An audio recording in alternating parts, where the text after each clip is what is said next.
Kaibigan, isang pinagpalang umaga sa iyo, kaibigan. Kaibigan, ngayong umaga, samahan niyo ako dahil i-review natin itong langka, no? Kung ilan ang magiging glycemic load sa loob ng 1 oras na mga kaibigan, no? So ito na mga kaibigan, ito na yung ating langka na hinimay-himay, no? So titimbangin natin muna kung ilan ang ating kayang kainin ngayon. So, ito. Uy, nalaglag na. Ayan. So 200 grams mga kaibigan.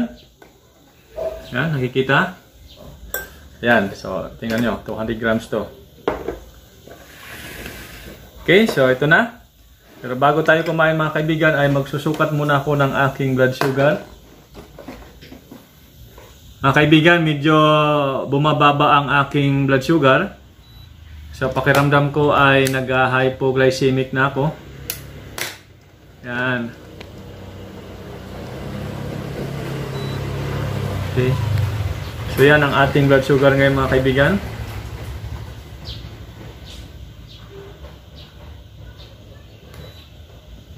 Okay mga kaibigan, yan ang ating blood sugar, 100 mg per deciliter. So medyo nanginginig na ako dahil hindi ako sanay sa mababa ang ating blood sugar mga kaibigan. Bumababa ang ating blood sugar dahil sa ginagamit nating supplements mga kaibigan, no? Yung spirulina at saka ganoderma. Ayan, yan ang ating supplement na ginagamit araw-araw para mapanatili nating mababa ang ating blood sugar mga kaibigan. Okay? Ito na. Kakain na tayo. Yan. 200 grams.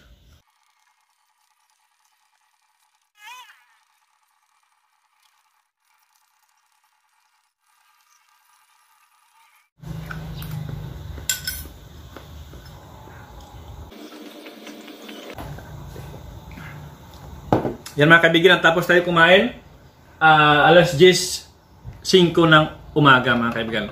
10:05 ng umaga. Ayan, so abangan natin mamayang 11:05 ay susukatin natin ang ating blood sugar kung ilan ang naging increase ng ating blood sugar within 1 hour after tayo kumain ng langka na hinog. Okay? Ayan mga kaibigan, no? So naka 1 oras na tayo, 11:05 na ng umaga. Okay, so ito na. Sukatin natin ang ating blood sugar.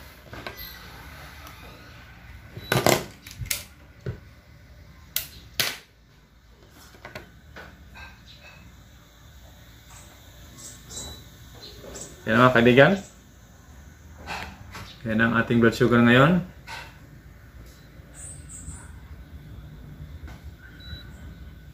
Okay, sa 200 grams na langka na ating kinain, from 100 ang ating blood sugar kanina, 170 na ngayon. So 70 mg per deciliter ang increase ng ating blood sugar within 1 hour mga kaibigan. Ayan.